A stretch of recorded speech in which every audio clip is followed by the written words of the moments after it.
आज की कहानी के 4 मुख्य किरदार हैं। 3 भिखारी हैं और 1 ब्राह्मण है। भिखारी अंधे हैं और तीनों दोस्त हैं। एक दिन ब्राह्मण किसी बाजार से जा रहा था तो उसके दिमाग में आया कि आज उसे यदि भगवान 100 रुपये दे दें, कहीं पड़े हुए मिल जाएं, तो वो उसमें से 10 रुपये किसी भिखारी को भगवान के नाम पर दान कर देगा।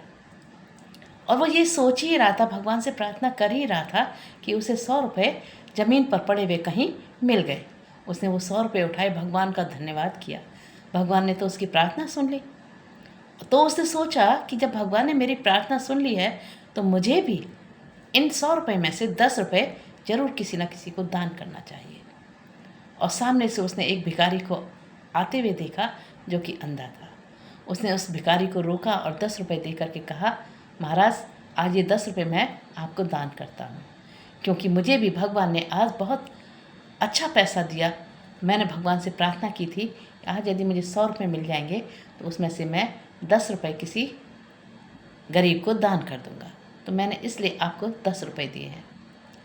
भिखारी बोला, ब्राह्मण देवता, बहुत बहुत शुक्रिया, बहुत बहुत शुक्रिया, लेकिन मैंने तो पूरे जीवन में 100 रुपये ही नहीं देखे।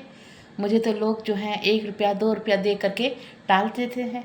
मैंने तो कभी जीवन में 100 रुपये नहीं देखे। क्या तुम मुझे 100 रुपये दिखा सकते हो? एक साथ 100 रुपये देखना चाहता हूँ कि कितने होते हैं। ब्राह्मण सीधा साधा था। उसने कहा, हाँ बिल्कुल देखो। और उसने जो 90 रुपये उसके हाथ में थे वो भी उसके हाथ पर रख करके कहा कि इतने होते हैं 100 रुपये। अब भिखारी ने वो पैसे लिए और देखने लगा। देखने के बाद में ब्राह्मण ने कहा कि देख लिए ना आपने, और उससे वो 90 रुपये लिए। अब जब उसने 90 रुपये लिए तो भिखारी को एकदम से चिल्लाने लगा कि इसने जो है मेरे पैसे छीन लिए। देखो लोगों, मतलब इकट्ठा कर ली, भीड़ इकट्ठी कर ली कि ये मेरे पैसे छीन के भाग रहा है। ये मेरे पास में 100 रुपये थे और 10 रुपये मेरे ये हाथ में है और 90 रुपये इसके पास में है। इसने मेरे से पैसे छीन लिए। सारी भीड़ इकट्ठी हो गई। क्या हुआ क्या हुआ? उसने कहा, भिखारी ने जो झूठ बोल दिया कि इसने मेरे 90 रुपये ले लिए हैं। देख लो, नहीं ना आपको यकीन हो तो इसके हाथ में है और गिन लो, 90 रुपये हैं। अब भीड़ में से लोगों ने देखा कि उसके हाथ में 90 ही रुपये थे। अब भीड़ तो आप समझते ही हैं कि भीड़ तो जिधर मतलब रुक कर ले तो उधर रुक कर ले, फिर तो वो किसी की नहीं सुनती। जिसकी तरफ हो जाए तो हो जाए, फिर दूसरे की बात कहाँ सुनती है। ब्राह्मण ने बहुत समझाने की कोशिश की पर किसी ने उसकी बात नहीं सुनी और जो पैसे थे 90 रुपये वो उससे ले करके उस भिखारी को दे दिए। ब्राह्मण बहुत दुखी हुआ कि आज मुझे भगवान ने तो पूरा किया, मेरा प्रार्थना सुनी और मुझे पैसा दिया, लेकिन इस भिखारी ने बड़ी चालाकी से मेरा पैसा हथिया लिया। लेकिन वो भीड़ पर से जान बचा करके अपने घर की ओर चल दिया कि नहीं, थोड़ी देर और वो कुछ वाद विवाद बढ़ता तो शायद उसकी पिटाई भी अच्छी सी हो जाती भीड़ के द्वारा। इसलिए वो चुपचाप से वहाँ से अपने घर की तरफ चल दिया और घर आकर के उसने अपनी पत्नी को सारी बात बताई। पत्नी बोली, तुम कितने बड़े मूर्ख हो, बताओ, तुम्हें भगवान ने 100 रुपये दिए और 100 रुपये तुमने पूरी कहानी उसको बता दी, और कोई अपने पैसे दिखाता है क्या? तुमने उसके हाथ में वो 100 रुपये क्यों रखे? उसको सारी बात क्यों बताई? कौन बताता है आज के समय? आज की दुनिया इतनी सीधी थोड़ी है। तुमने सारा पैसा दिखा दिया उसको। खैर चलो, जो भी हुआ सो हुआ। अब ऐसा करो कि तुरंत जाओ और ये देखो कि वो भिखारी जो है जाता कहाँ है, पैसे लेकर के कहाँ रुकता है, क्या करेगा उस पैसे का।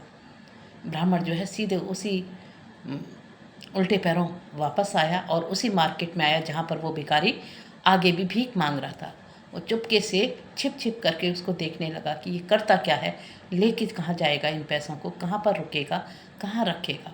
और वो ऐसे उसके पीछे चुपके से देखता रहा। थोड़ी देर बाद उसने देखा कि भिखारी जो है मार्केट से निकल करके एक मस्जिद की तरफ गया और मस्जिद में जा कर के उसने एक कोने में जा कर के एक गड्ढा खोदा, थोड़ी सी मिट्टी हटाई और मिट्टी हटाने के बाद में उस गड्ढे में से एक मिट्टी का बर्तन निकला और उस मिट्टी के बर्तन में उसने वो 100 रुपये रख दिए और कहने लगा, आज तो बड़ी अच्छी बात हुई कि 1000 रुपये तो मेरे पास पहले से ही थे, आज मुझे 100 रुपये और मिल गए उस ब्राह्मण से, अब तो मेरे पास 1100 रुपये हो गए।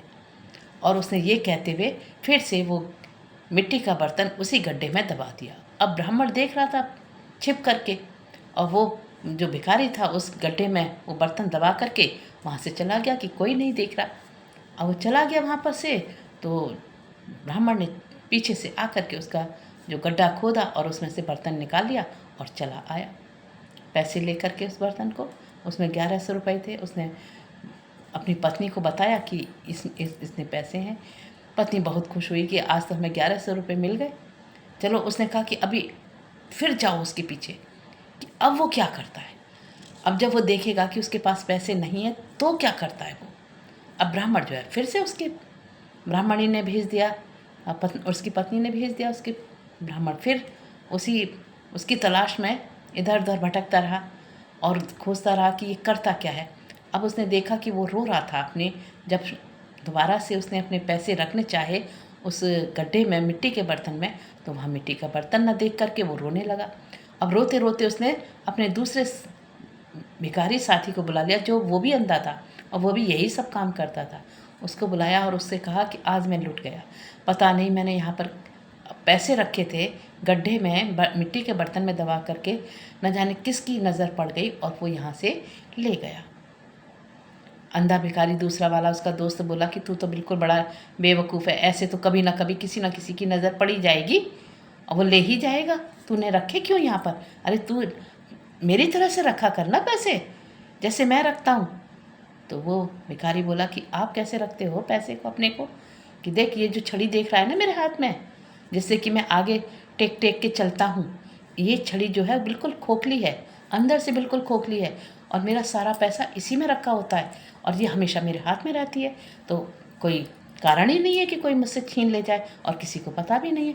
तू भी ऐसी ही डंडी बना ले और उसी में पैसा रखा कर और हमेशा उस छड़ी को अपने हाथ में रखा कर, किसी को शक भी नहीं होगा। हम अंधे हैं तो हमारे पास में तो छड़ी होती है जिसके सहारे से हम आगे का रास्ता ढूंढते हैं। और ये सब बात कर रहा था और ब्राह्मण जो है दूर खड़ा उनकी बातों को सुन रहा था। और जो वो दूसरा जो भिखारी था वो पूजा किया करता था सुबह दोपहर शाम। तो दोपहर की पूजा करने के लिए वो अपनी छड़ी को अपने बराबर में रख करके और पूजा करने लग गया। ध्यान में एकदम से जैसे ही गया भगवान के भजन में, जैसे ही ध्यान मग्न हुआ और जो ब्राह्मण छिपा हुआ था उसने चुपके से वो डंडी उठा ली और डंडी उठा करके और चुपके से अपने घर चला आया। जब ध्यान में से पूजा में से वो गरीब जो अंधा भिखारी था उठा, उसने देखा कि छड़ी नहीं है यहाँ पर। अब वो बड़ा दुखी हुआ कि मेरी छड़ी का बहुत काफ़ी खोजा कि इधर हो उधर हो, छड़ी ना मिले। अब वो बड़ा दुखी हुआ। अब रोए सो रोए, बहुत रोए। अपने दूसरे जो पहले वाला दोस्त था उसको बताया भाई मेरी छड़ी गायब हो गई, किसने उठाई किसने उठाई। अब दोनों रोते रोते अपने तीसरे दोस्त के पास पहुँचे कि कल मेरा पैसा गया, आज इसकी छड़ी चली गई, तो कोई है जो मतलब ना हमारी चोरी कर रहा है। उसने कहा चोरी तो तुम्हारी बेवकूफ़ी से कर रहा है ना, छड़ी तुमने नीचे रख दी और तुम पूजा करने लग गए, कोई देख रहा होगा वो उठा ले गया, तो ऐसे तो उठाई जा सकती है ना। तुम तो मेरी तरह से रखते तो कोई भी नहीं ले जा सकता था, क्योंकि मैं जिस तरह से रखता हूँ ना कोई माई का लाल ले ही नहीं जा सकता। आप कैसे रखते हो भाई।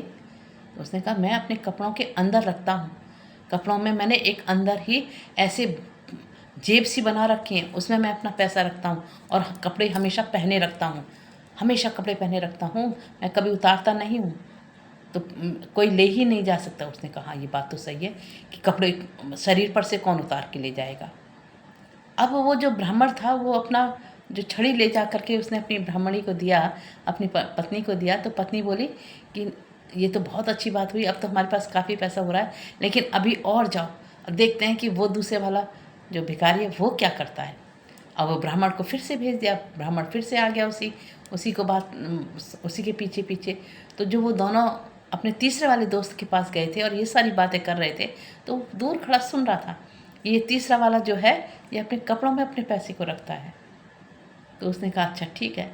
अब वो ब्राह्मण ने भी अपनी थोड़ा अकल दौड़ाई और बाज़ार से एक मधुमक्खी का छत्ता लेके आया और कुछ शहद लेके आया, शहद की मटकी लेके आया और शहद की मटकी के नीचे उसने जो जो वो होता है मधुमक्खी जो थी वो दबा दी और ऊपर से पूरा शहद रख दिया और उसको ले करके जा करके उसके जो तीसरा वाला भिखारी था, अंधा भिखारी था, उसको दे दिया कि महाराज आज मैंने ये जो शहद है इसे दान करने आया हूँ, आप कृपया लीजिए, क्योंकि मुझे ये जो दान करने के लिए मेरे किसी बुज़ुर्ग ने बोला है कि मैं किसी भिखारी को या किसी को भी गरीब को दान करूं, तो मैं आपको देने आया हूं और आप ये जो है शहद ले लीजिए। तो उसने बड़ा खुश हुआ, उसने कहा कि अरे यार ये तो बड़ी अच्छी बात है, शहद मिल गया मुझे, एक मटकी भरा शहद मिल गया, बड़ी मटकी थी। उसने शहद ले लिया और शहद लेने के बाद में उसने सोचा पूरी मटकी यदि एक साथ गिर गई कहीं तो सारा शहद फैल जाएगा, इससे तो अच्छा ये है कि मैं छोटी छोटी मटकियों में ये सारा शहद अलग अलग निकाल के रख लूँ, कभी गिरेगी तो एक ही मटकी गिरेगी, एक साथ तो सारा शहद नहीं जाएगा। तो उसने मटकियों में, छोटी छोटी मटकियों में वो शहद डालना शुरू कर दिया और जब थोड़ा सा शहद रह गया तो जब वो उसमें से मटकी में से शहद निकाल रहा था तो उसका हाथ जो है वो जो मधुमक्खियाँ थीं उन पर पड़ गया। अब मधुमक्खियाँ भंड बना करके भागी और उसके शरीर से चिपक गई, यहाँ काटें वहाँ काटें, सब जगह काटती फिरी। अब वो बड़ा परेशान, हाय मरा हाय मरा हाय मरा। सुझा दिया भैया मक्खियों ने, तो मधुमक्खियों ने इतना काटा कि हाय हाय करे, उसके कपड़े से चिपक गई। और जब कपड़े से चिपक गई और वो बहुत हटाए नहीं हटे वो, तो उसने क्या किया कि कपड़े ही उतार करके फेंक दिए और अपने घर की तरफ भागा। उसकी पत्नी ने किसी तरह से उस भिखारी को मतलब ना उन मधुमक्खियों का पीछा छुड़ाया और थोड़ा देर बाद होश में आया फिर वो जब भिखारी, तो उसने देखा कि मेरे तो कपड़े ही नहीं है, मैं तो कपड़े फेंक के आया। कपड़े लेने के लिए बाहर भागा कि मैंने तो कपड़े बाहर फेंक दिए थे, वहाँ उसे कपड़े नहीं मिले। क्यों? क्योंकि वो ब्राह्मण जो है वो उसके कपड़े लेके भाग आया था, क्योंकि जिसमें पैसे रखे हुए थे। अब वो रोए सो रोए कि बहुत, मतलब मैं तो बड़ा परेशान कि मेरे तो पैसे निकल गए। अब तीनों भिखारी ने बहुत जुगत से पैसे बचाने की कोशिश की, लेकिन पैसे वो बचा नहीं पाए, क्योंकि उन्होंने एक ने गलती की और तीनों उसमें शामिल थे। तो शेर को सवा शेर मिल गया। पंडित जी को वो ठगना चाह रहे थे, उन्होंने सोच रहे थे कि हमने बहुत अच्छा काम किया, इस पंडित को ठगा, लेकिन पंडित जी ने अपनी जुगत लगा करके उन तीनों को ठगा, तो शेर को सवा शेर मिल गया। कभी कभी ऐसा ही होता है कि इंसान खुद को बहुत होशियार समझता है, लेकिन संसार में एक से एक होशियार लोग पड़े हैं, चतुर लोग पड़े हैं, बुद्धिमान लोग पड़े हैं। हमेशा ये सोचना कि मैं बुद्धिमान हूँ ये अच्छी बात है, लेकिन ये सोचना कि मैं सबसे ज़्यादा बुद्धिमान हूँ और मैं ही केवल बुद्धिमान हूँ, ये गलत बात है। इसी में धोखा हो जाता है। Thank you. यदि आपको मेरी ये कहानी पसंद आई है तो प्लीज़ मेरे चैनल को सब्सक्राइब कीजिएगा, लाइक कीजिएगा और कमेंट ज़रूर कीजिएगा। Thank you.